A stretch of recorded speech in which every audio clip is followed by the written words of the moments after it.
this question, we're taking the limit as x goes to negative infinity of the square root of a quadratic over a linear.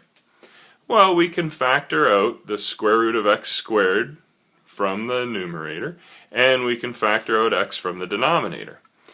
Well, the square root of x squared is the absolute value of x. So we're taking the limit as x goes to negative infinity of the absolute value of x over this square root times x over 1 minus 7 over x. Now here's where it gets interesting. X is heading towards negative infinity, so it's going to be a negative number.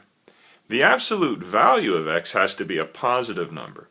So whatever x is, we have to multiply it by negative 1 in order to get the absolute value of it. In other words, in order to keep it with the same magnitude, but make it positive. So as interesting as it might sound, the absolute value of x, when x is known to be negative, is negative x.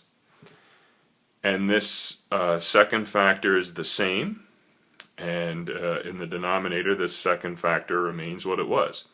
Well, we can factor negative 1 out of negative x, and we're left with this, negative 1 times x times that factor. We now have x that can be factored, crossed out of both numerator and denominator, and we're left with the limit as x goes to negative infinity of this expression.